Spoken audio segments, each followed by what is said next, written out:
Here's an example of going the other way. So we have a graph and we're trying to find the equation. For this one, we'll find it both as a sine equation and as a cosine equation. For both of them, there's some features that they're both going to have in common. For example, the amplitude. So we can see with this graph, it seems to be centered going along the x-axis, so it's got a midline with a y value of 0. We don't have any vertical displacement. From that middle, if we just look at how high we go up to 5. And similarly, we go down to -5. I'm going to maybe go over that in another color so we can kind of just see one period of the graph a little clearer. There we go. So one period of the graph, one full repeat of everything without starting over again is pi. So we've got an amplitude of 5, which is our a value. It doesn't look like there's a reflection, at least not for sine. We'll start with sine. So we'll just have that a value of 5. Let's clean that up a little. And we have a period of pi.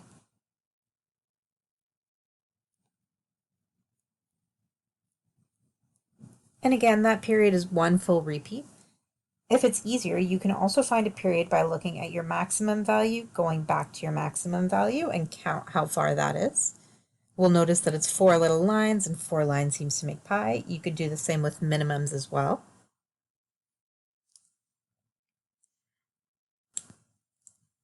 So we can also use the period to find our actual b value. We know that when we have a b value, 2 pi over the b value is equal to the period. The same thing is true if we go the other way. So we could do 2 pi over the period to get b. In our case, that would be 2 pi over pi. We have a b value of 2.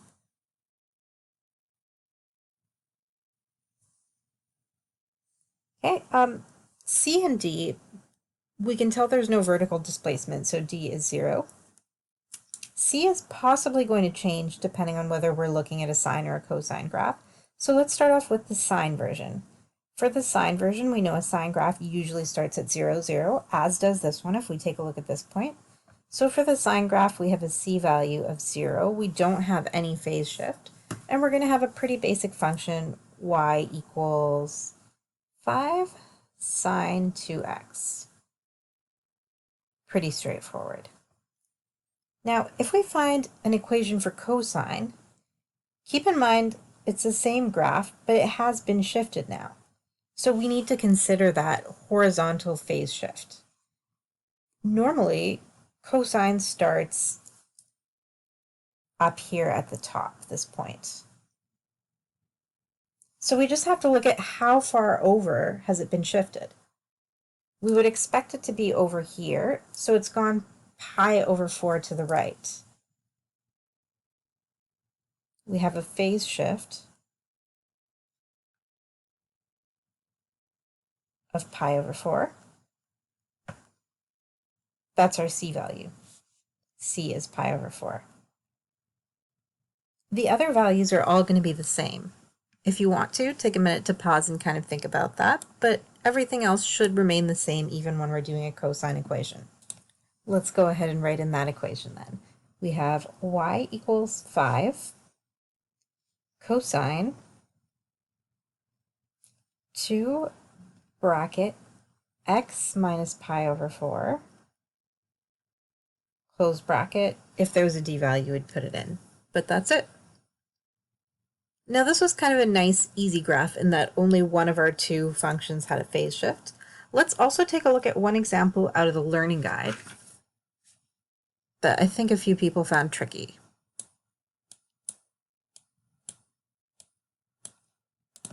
This is from lesson 6. It's 2A. I think it's around page 18 or 19, somewhere in there. So this time we definitely have a graph. It's been slid upwards, it's got a phase shift, and we're trying to do the same thing and write an equation, both with cosine and with sine. Let's see what information we can get that applies to both of them first. So to start us off, we're going to find the period. I went ahead and marked my maximum points just so I can count the difference between them. We'll notice that the grid lines on this, one line is pi over 12. So those 2 points are at 11 pi over 12 and 3 pi over 12. So if I want to find my period, I'm just going to use P for period. It is 11 pi over 12 minus 3 pi over 12, or you could just count how many little lines that is, and it would be 8, which gives us 8 pi over 12, and we can reduce that a little bit to 2 pi over 3. Now, if our period is 2 pi over 3, we need to know what b value we put in. Now, remember, our b value is 2 pi over the period. In our case, that is going to be a fraction underneath, so it's going to be 2 pi over 2 pi over 3. And you can do your fraction division for that or change it into multiplication or whatever you like. But it is equal to 3. The other thing you can notice, which you've probably noticed from some other examples, is if you've got a period and it's 2 pi over a number, like 3, that number is going to give you your b value. So for both of these graphs, we're going to have a b value of 3. We can find the midline pretty easily. So we have a minimum of 2 and a maximum of 4. So if I just kind of put in a dashed midline there, it's definitely going to be going through 3.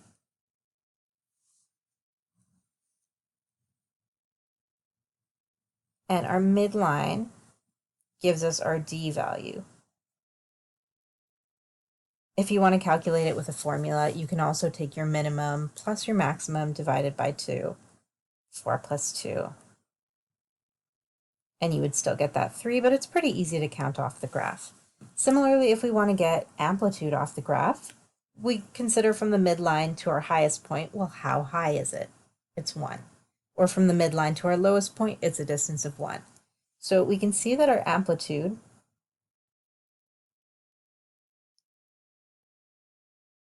is equal to 1. So that's going to give us an a value of 1. The only thing we'll have to consider is if there's a reflection. Again, if you like the formula for that, you can go 4 minus 2 divided by 2, and we get an amplitude of 1, but also pretty easy to count off the graph. So up to this point, all of these things apply both to the sine graph and the cosine graph. Now, the phase shift is the thing that's going to change depending on our starting point. Let's start with the cosine graph first. So for cosine, normally cosine starts at the maximum. Instead, our maximum is a little bit over to the right, so we're just counting, well, how far right is it?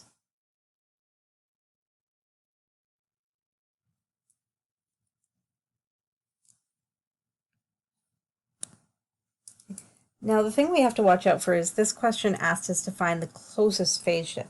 So if we look at that distance, that is 3 lines away. We actually have a closer option here, I'll put it in orange, with the bottom. That's only pi over 12 away. Okay, so we have a phase shift. Let's just call this part A for cosine. We have a phase shift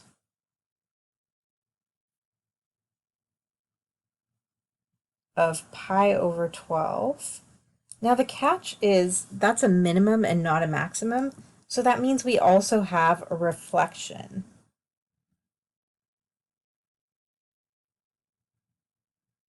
Because we started off with our maximum, we slid it a little bit to the left, but then it also became our minimum. Okay, so A is negative because we started at our minimum. So let's start filling in what we can fill in. We have y equals -1. It's a cosine graph. We have our b value of 3 times bracket x plus pi over 12 because it went pi over 12 to the left. And then plus our d value plus 3. Right, you actually don't really need that 1 in there. You could write it without and just have y equals cos 3 x plus pi over 12 plus 3. And that's our cosine equation. Now to find our sine equation, most of those features are the same, but this time we want to look at where should the sine graph start. Now that one starts going through the midline, so we want the closest place that goes through the midline. There's two options, I'll pop them in blue. There's one to the left, there's one to the right. We can see the one to the right is way closer. It's only one step away, or just pi over 12 away. Okay, so I'm going to go down just so we have a little more room, but let's remember where that point value is right there at pi over 12 to the right. Okay, we'll call this part B. It's our sine graph. We have a phase shift